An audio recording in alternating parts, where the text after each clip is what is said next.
National frontier TV, आवाज राष्ट्रहित की।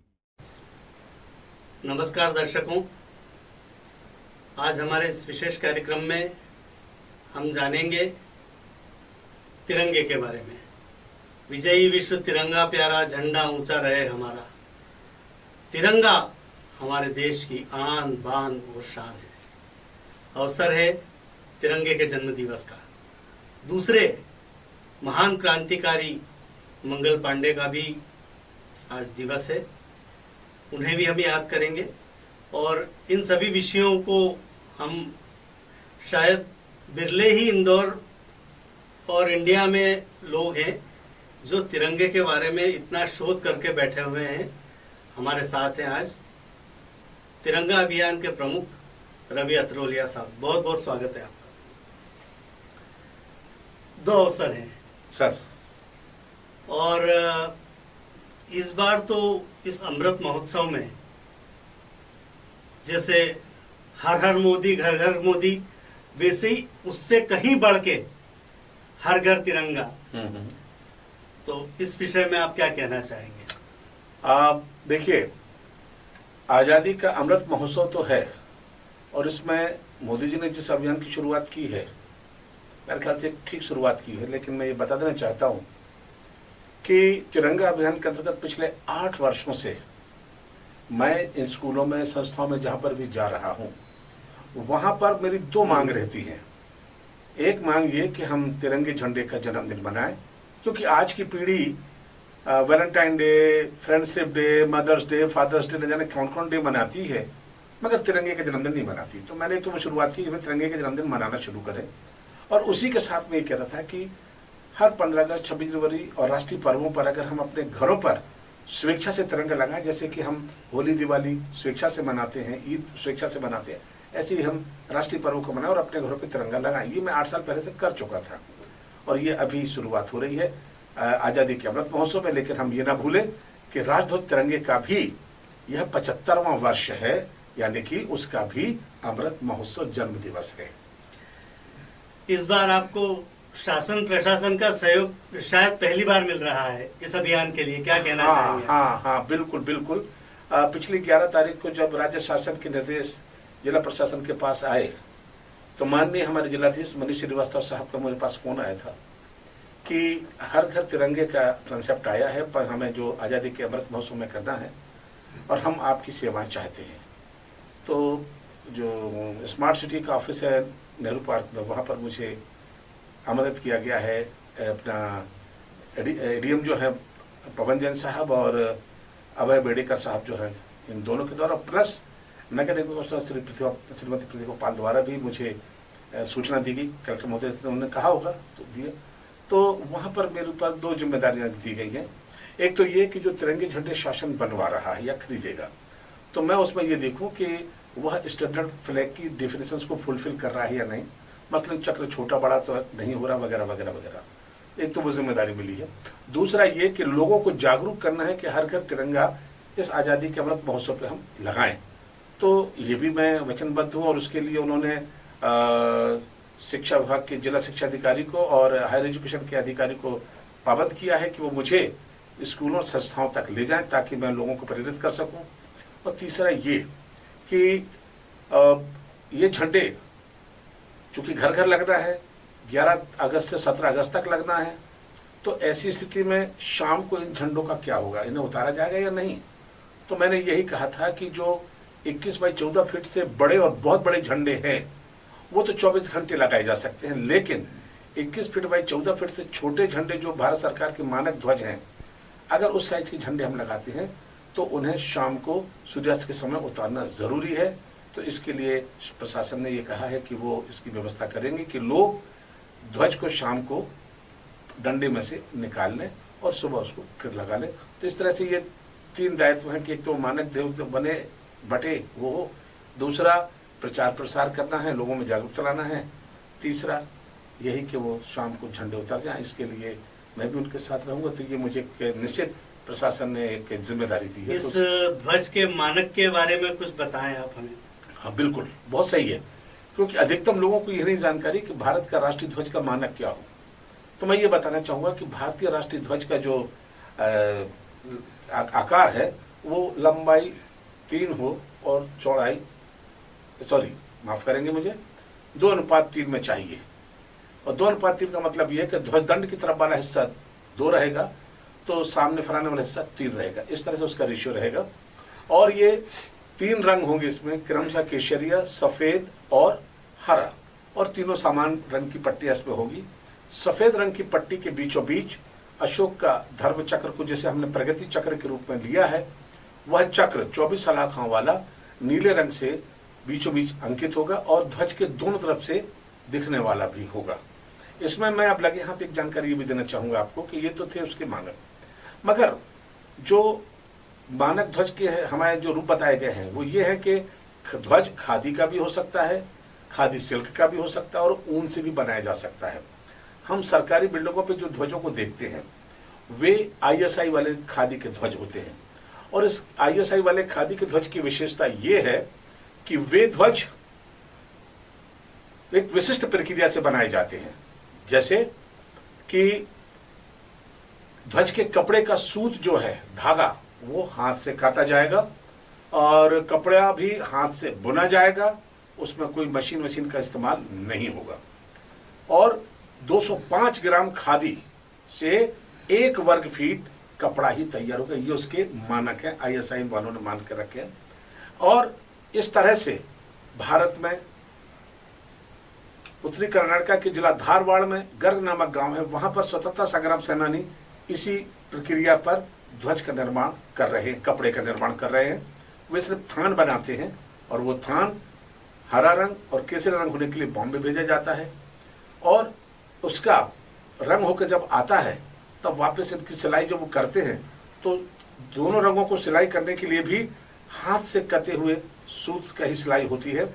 फिर ISI यानी भारतीय मानक संस्थान उसको चेक करता है कि जो स्टैंडर्ड उसने रखा है उतना ही उसमें वो चीज आई है कि नहीं। तब फिर वो ध्वजदंड पे जहाँ रस्सी बनती है वहां पर एक सफेद रंग की पट्टी से तीनों रंगों के कपड़ा रखा जाता है, उस पट्टी के ऊपर ISI अपना ठप्पा लगाती है और उस पर फिर उसकी साइज लिखती है, साइज के साथ कीमत और उसका सन भी लिखती है। और मैं यह बता देना चाहता हूं आप सभी लोगों को कि भारतीय मानक संस्थान का पहला उत्पाद ही राष्ट्रीय ध्वज है, और राष्ट्रीय ध्वज के लिए उन्होंने नंबर दिया था उस वक्त ISI 1 1951। बाद में जब दशमलव पद्धति आई 64 में तो फिर वो 1964 हुआ है और वही चल रहा है। यहाँ पर एक उल्लेखनीय बात और बता दूं कि भारत में सुई की नोक से लेके बड़े बड़े जलपोतों तक का जब निर्माण होता है तब उस पर हम कस्टम ड्यूटी सरकार वसूलती है, मगर नेशनल फ्लैग के उत्पादन के लिए यह टैक्स नहीं लगता। और आपको बता दूं कि पहले सिर्फ एक संस्थान था जो अधिकृत झंडे बनाता था स्टेट फ्लैग के, अब भारत में 3 संस्थान बन गए हैं। और जहां तक सरकारी बिल्डिंगों पर तो ये बाध्यता है कि वे ISI मार्का वाले ही ध्वज लगाएं। वैसे मेरी कोशिश अभी है कि जैसे अभी जिन संस्थाओं में जा रहा हूं उनके यहाँ पे जाके कार्यक्रम जब देता हूँ, ध्वज देखता हूँ तो ध्वज में भी वो देखता हूँ कि ऑर्डिनरी, तो उनको मैं ये रिक्वेस्ट करता हूँ कि भाई क्यों नहीं आप भी ये लगाएं। तिरंगा अभियान का सफर बहुत लंबा है सर जी। अभी तक के सफर में आपने अपने आप को कितना सफल और संतुष्ट माना है? देखिए, मैं भारतीय राष्ट्रीय ध्वज की जानकारी लोगों तक पहुंचाने का काम कर रहा हूं, तो इसमें मेरी सफलता का कोई रोल है ही नहीं। मैं सफल हूं असफल, मैं तो एक माध्यम हूं भारत सरकार का जो इस जानकारी को लोगों तक पहुंचा रहा हूं, उनको अवेयर कर रहा हूं। हाँ, इस कार्यक्रम के माध्यम से एक बार जरूर कहूंगा, आप सुन लीजिए कि मेरी पीढ़ी और मेरी पीढ़ी के बाद के लोगों को अगर वो अपने दिल पे हाथ रख के इस बात को सोचें कि जब वो पढ़ते थे प्राइमरी स्कूल में 15 अगस्त 26 जनवरी को उनको बुलाया जाता था, वो लाइन लगा के बैठ जाते थे, कोई बुजुर्ग भाषण देते थे, भाषण हमें समझ में नहीं आता था, एक टीचर इशारा करता था, हम तालियां बजाते थे उसके भाषण के दौरान, उसने क्या कहा हमें समझ में नहीं आया, हम बैठे रहते थे इसलिए कि कार्यक्रम के बाद हमको मिलेगा लड्डू। अफसोस कि मेरी पीढ़ी और मेरी पीढ़ी के बाद की लोगों को भी, इवन की आज की पीढ़ी में भी किसी शिक्षक ने बच्चों को यह नहीं बताया कि यह राष्ट्रध्वज क्यों फहराया गया है, इसका महत्व क्या है, इसके लिए जान क्यों देना चाहिए, हमें तैयार रहना चाहिए, ये नहीं बताया। और वही वजह थी कि हमारे अंदर देशभक्ति की भावना होगी कैसे। तो अब जो मैं प्रोग्राम जो 1997 से जब ये हम आजादी की 50वीं सालगिरह मना रहे थे, तब मैंने झंडे जैसा कि आपने कहा कि भाषण और वो औपचारिकताएं और खाली झंडा फहराना है, क्या आप ऐसा भी प्रयास करेंगे जिसमें तिरंगे को पाठ्यक्रम में शामिल किया जाए प्रमुखता से? ये प्रयास तो मेरे चल रहे हैं, लेकिन पता नहीं क्यों शासन प्रशासन को इस पर कोई सुध नहीं है। लेकिन मैं ये बताना चाहता हूं कि भले ही सिलेबस में वो अभी जोड़े ना जोड़े, लेकिन आप सपना तो मेरा यही, जैसा जोड़ना चाहिए। लेकिन अभी तक जो मैंने स्कूलों में, कॉलेजों में, संस्थाओं में जो भाषण दिए, जानकारी दी, उसका परिणाम ये निकला है कि लोग अवेयर हो गए हैं और झंडे की गरिमा को समझने लग गए हैं, और ये फर्क विद्यार्थियों से लेके आम लोगों तक में आ रहा है। बात करें मंगल पांडे जी की और टंटिया भील की, तो ये अभी कुछ दिनों से जो प्रसारित हुआ है, नहीं तो हमारे जो स्वातंत्र वीर ये जो भी हैं, वो स्वातंत्र वीर भुला दिए जा चुके हैं उसी तरीके से जिस तरीके से आज तिरंगे का पाठ्यक्रम में होना जरूरी है। क्यों ना हम स्वतंत्रता संग्राम सेनानियों को भी पाठ्यक्रम में अनिवार्य रूप से शामिल करें। बहुत जरूरी है कि ये आज के बच्चे, आज की पीढ़ी इस बात को समझे कि आजादी किन लोगों ने किस तरह अपने प्राण देकर हमें प्रदान की है, और जब हमें ये जानकारी होगी तो हम आजादी पाने का मूल समझ पाएंगे और उसकी कद्र कर पाएंगे। सबसे ज्यादा आवश्यक है आज के परिप्रेक्ष्य में। बहुत जरूरी है ये, बहुत जरूरी है ये कि हम उन क्रांति वीरों को याद करें। जैसे कि एक उदाहरण भी देना चाहता हूं, ये सरदार उधम सिंह का, एक वो नवयुवक जो जलियांवाला कांड की घटना से उद्वेलित हो गया था, 20 साल का नवयुवक, जनरल डायर को मारने के लिए लंदन तक पीछे गया।